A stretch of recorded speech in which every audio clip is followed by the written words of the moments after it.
If you're new, please consider subscribing for Boruto, One Piece, and lots of other anime content. Also remember to follow me on Twitter at OGLumpkin and join my Amino community, which is similar to Discord, but there's way more features similar to Instagram. So join if you like to get to know me better and interact with my community, the Lump Squad. Both links are in the description down below. Hey, yo, what's poppin', Lump Squad? It's Lumpkin, and today we're gonna be already messing up my words. We're gonna be reviewing Boruto chapter 26. So this chapter was absolute heat. One of the best chapters. Yeah. And I loved it, of course, because Boruto manga is just heat after heat after heat. There has been not one bad chapter since before they ended the recap, which is like after chapter 10. Just too heat. So anyway, let's dive straight into this chapter. So, Kawaki, we already know that he's like a subject or a test subject or whatever from Jigen. We already knew that, but there's more details in this chapter where it shows like a little backstory with Kawaki as he was dreaming. It was little Kawaki when he was a kid, little cute Kawaki with Jigen, and they're like in the laboratory, and it showed all these like test subjects in like bags or whatever. They're supposed to be like test tubes, but they're bags instead. I guess Jigen couldn't afford tubes, but anyhow, they're in the bags. And then there's this other dude named Amato who was the scientist or whatever, because he's the dude who's asking Jigen, he's like, is this the last child or whatever? And Jigen was like, yeah. So I'm assuming that all those other people, or most of them, didn't work or they failed because Kawaki was the last one. And you now see that Kawaki has all these powers. We don't see anyone else with Kawaki. So I'm assuming Kawaki is the only one who worked and all of the rest of them just died and failed. So yeah. We can definitely safely assume that to be the case. But they might do some BS later where they're like, oh, there's someone else who Jigen didn't completely throw out or trash out or didn't fail to pass the test that they're doing on them. Anyhow, yeah, and then so this Amato dude, we don't know anything about him, but he's like a scientist like Kasuke, but of course he's more in the scoop of Kasuke that Kasuke's in, because they're doing like some high-end scientific ninja weaponry in Kawaki, because I'll get into this later, but he has, as they say, Kasuke says later in the chapter, Kawaki has, what am I saying? Kawaki has things changing in him to the cellular level, as he said. Anyhow, we don't know anything about Amato, but hopefully we'll learn more about this dude later. So, and then the big question was at the end of this flashback scene was when it showed like the vase breaking or something, because they had like tubes connected to the people, but they were like the subjects, but they were like in like vases for some reason. It was like liquid in it. It's water or some other liquid. And after Jigen was talking to Kawaki, it shattered. So there's only 2 or 3 things I can think of this means. One, it's like a symbolic thing, or foreshadowing, showing that like maybe Kawaki's power is like so powerful that like when he does it, it'll break. But now I think about it, it doesn't really make sense because he wasn't even in the tube. So scratch that, my bad. Okay, so there's 2 others, because there has to be some reason why it was showing the vase and showing Kawaki at the same time on the panels. So I was thinking either maybe it's foreshadowing Kawaki's future, which I highly doubt that, because I highly doubt their writing is that well that they're foreshadowing Kawaki's future, what he's gonna do in the future, to right now when he was this flashback when he was a kid with the vase breaking, implying that he's gonna have a destructive and kind of bad future. One, that's one, or I guess that's 2. And then the other thing I was thinking about Well, it was showing his potential, which I think is more of more of what they would have done. I highly doubt, as I said, I highly doubt their writing was that well, or it was that planned out that they were foreshadowing Kawaki's future from this early. I'm like, no way. So I'm pretty sure it's just showing his potential and how strong Kawaki will be, because the other subject has vases and that one shattered, which it wasn't Kawaki's, but maybe it's showing, implying Kawaki's power, or what it will be in the future, his potential, as I said. So that's what I think it means. Let me know what you guys think what it means. And then so basically they have a meeting later on. Like all the Kage have a meeting with Karasuke, informing them with all the new details of Kawaki. He's explaining to them that he has scientific ninja weaponry inside him, which we didn't know that. We knew he was a subject and he had something about him, but we did not know that he had scientific ninja weaponry inside him. So that's why, to my other theory, I think that the scientific ninja weaponry that's inside Kawaki is nanobots. Because there's been several, it's nanobots in all over fiction, like freaking, I think the G.I. Joe movie from a long time ago when I was a kid, that came out in like 2008 or something, and other things I can't think all right now. But nanobots, usually in fiction, they can change people's bodies and do stuff. Like I remember in G.I. Joe, some guy had some nanobot technology, whatever. They got injected with poison, and the nanobot completely took out all of it. But I think Kawaki has nanobots to change his cellular DNA or whatever to make it so he can regenerate. Because I remember people with nanotechnology can regenerate. So he might have a big regeneration, or I can't remember exactly what the word is. It's like regeneration factor, healing factor. So Kawaki might have a really good healing factor with the nanobots, if he has nanobots. And that's probably why he was able to turn, because he was explaining that Kawaki was able to turn his arm into the thing. So that's the thing that we misunderstood. So I'm probably gonna make a video talking about it. Everyone was saying it was Sage transformation that Kawaki got his arm turned into the sword or blade like a Jugo, but it was not. It was this scientific ninja weaponry. That's why I think it's nanotechnology, because all scientific ninja weaponry, we haven't seen anything like what Kawaki can do. That's why I think it's nanobots. Nanobot scientific ninja weaponry technology, if you want to be really wordy with it. So yeah, I think that's what my theory on what Kawaki, why he can do that. So I'm gonna make probably 2 or 3 videos. One, talk debunking the fact that Kawaki does not have stage transformation. It's just the scientific ninja weaponry.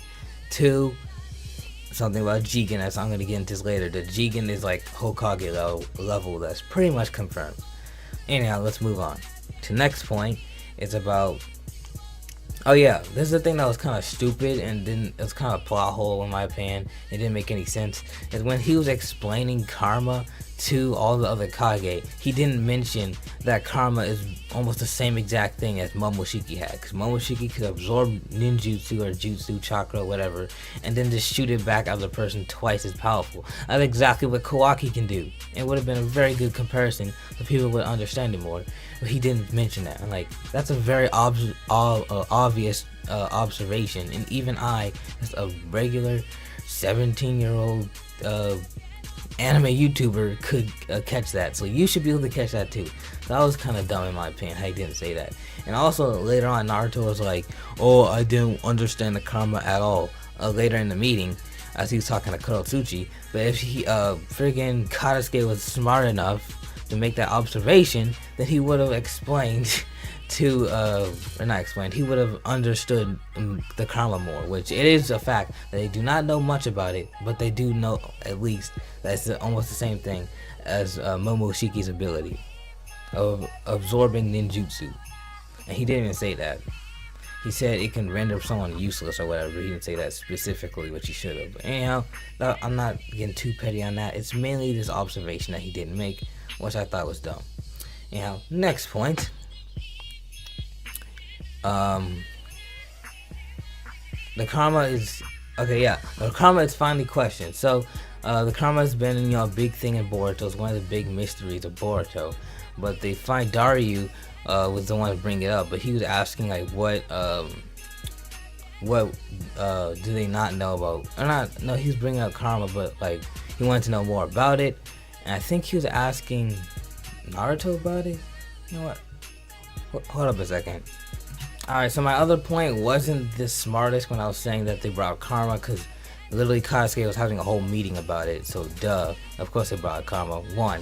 And two, the thing I forgot and I have to go back and check is that Daria was talking about Boruto, because Boruto also has the karma seal, and I'm glad everyone knows this. Could have been kind of annoying if they knew Kawaki had it, but they didn't know Boruto did have the karma seal.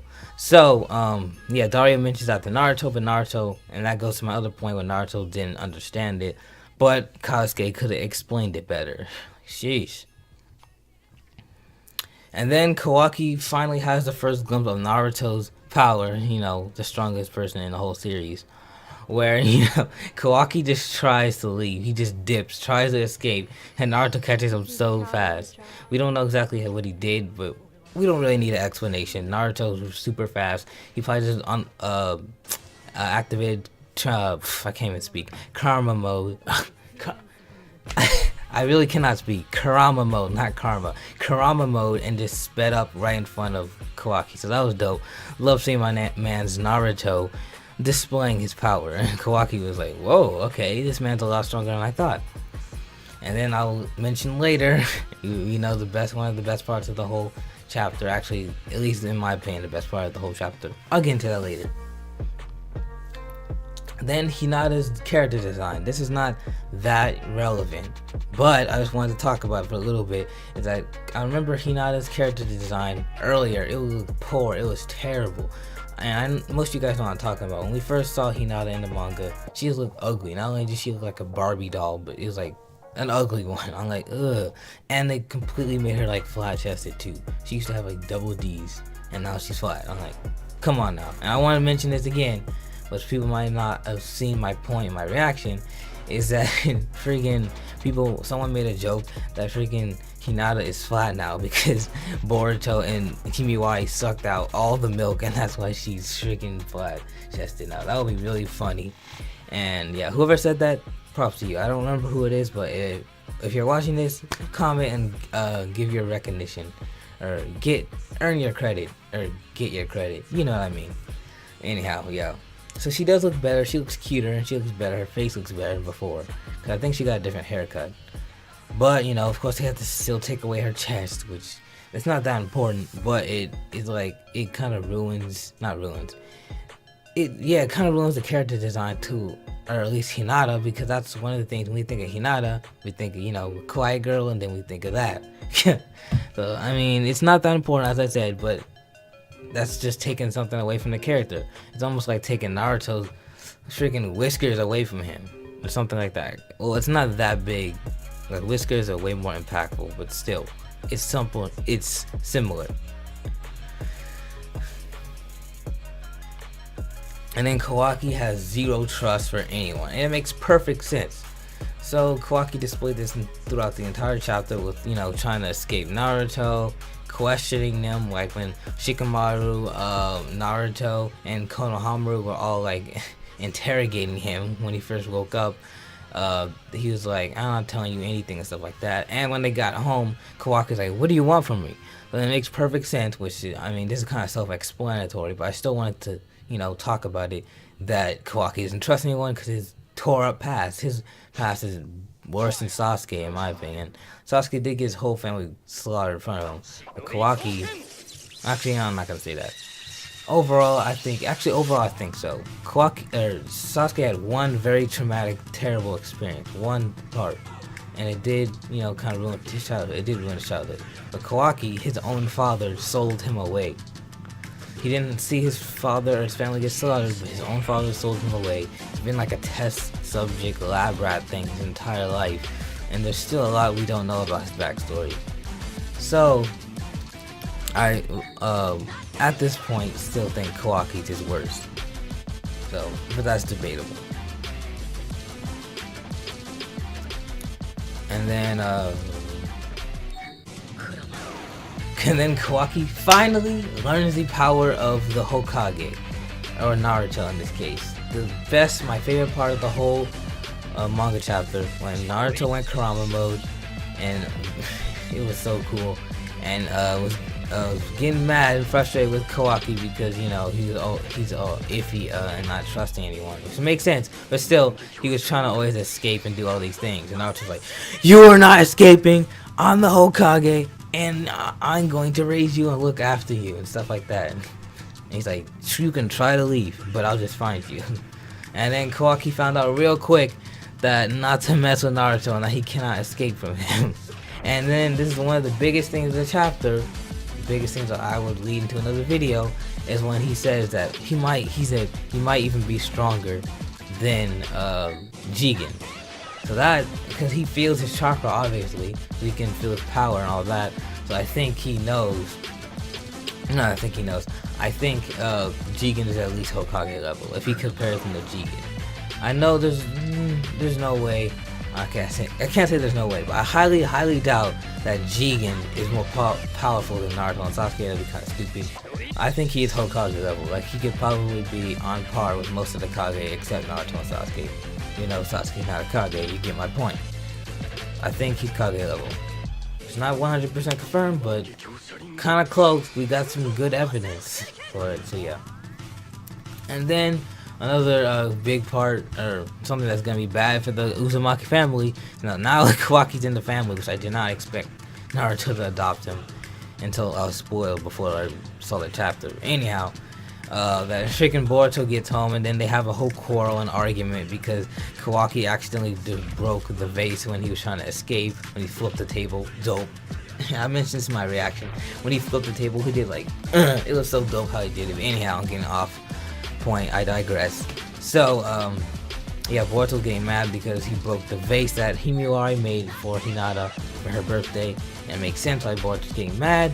But Boruto, yeah, it makes perfect sense why Boruto's getting mad. One of my biggest parts, if you saw my reaction, was like, why isn't Naruto doing anything? Naruto didn't interrupt the fight or anything. He was about to like square up with freaking Kawaki. Like, he grabbed his collar and stuff, and Naruto just sitting there. Like, at first he was saying, Boruto, don't chill, stop doing that. But he didn't say anything later on. I'm like, you go Super Saiyan, go Kurama mode on Kawaki, but you're not doing anything for your own son. Another reason why Boruto was spoiled, because Naruto didn't discipline him, but it also makes sense why he didn't discipline him, because he wasn't at home half the time. And that he didn't have a father figure, so he doesn't know exactly what all a father is supposed to do. So it does make sense to a certain degree, but like, come on. That's something obvious that Naruto should have stopped. He'd be like, stop this fighting, stop this. And yeah, Kawaki obviously did not break the vase on purpose. Just was trying to dip out of there. So yeah, but there's already bad signs. So I'm pretty sure Boruto and Kawaki become friends. Obviously, it's gonna take some time. I think they're gonna become friends, but then something is gonna make Kawaki turn. So either there's two things. I can't imagine like all this time Kawaki still is not gonna like Boruto. It's a possibility. So there's a few possibilities I'm gonna quickly discuss. Kawaki might grow up with Boruto but not like him at all. Oh yeah, this is actually a really good comparison, but to the JoJo Bizarre Adventure. I know most of you guys who are watching this have not seen that, but the JoJo Part 1, there's two guys. This is a perfect comparison. I think about it. There's Jonathan Joestar, the main character of Part 1. Then there's Dio, and Dio was adopted into the family, but he was bad. Just like Kawaki is kind of bad too. This is different because Kawaki's not bad. He's just had a bad upbringing. He's not bad. All the people with him, or he's been with, are bad. So it's a little bit different because Kawaki's not evil. Dio is. So I think it might be similar to where they grow up together. Well, Dio like faked liking him. Kawaki might fake liking Boruto and stuff and Boruto might legit think he's his friend or stuff like that. But Kawaki doesn't feel that way all of the years and all this entire time. So it might be like that. 1, 2, he might just be friends with Boruto, but then he's like, sorry Boruto, but I'm gonna have to do this. But also when Kawaki said, I want to send you with it, I sent the 7th. That doesn't seem very friendly. Like, obviously it's not. I don't know.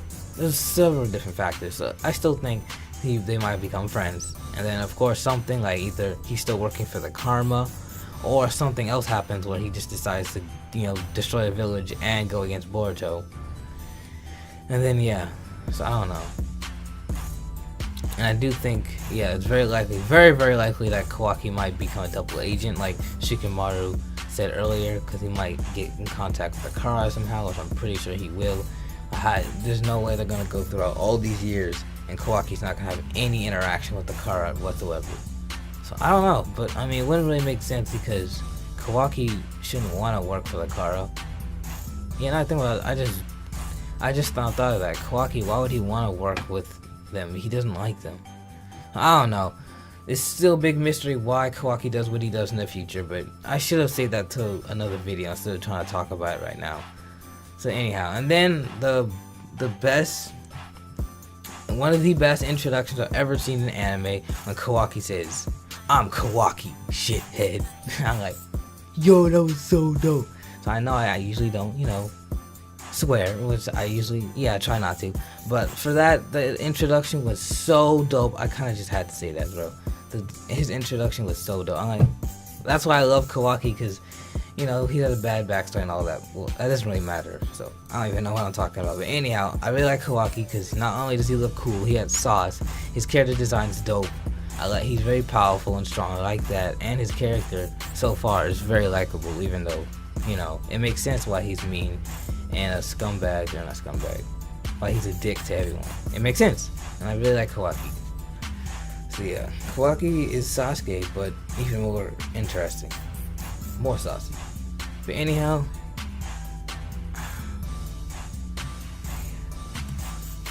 anyway, I love this chapter, 10 out of 10, and tell me what you guys think in the comments. So that's about a wrap. Thanks for watching. Hope you enjoyed. Smash that like button. Let's hit for like 15 likes. Comment if you like to share thoughts and opinions, and subscribe and join the Lump Squad for Boruto content. I do weekly Boruto reviews, reactions, and other content. And I'm gonna have some theories soon on the manga. So yeah, stay loyal and become royal. This is Lump King, and stay fresh. So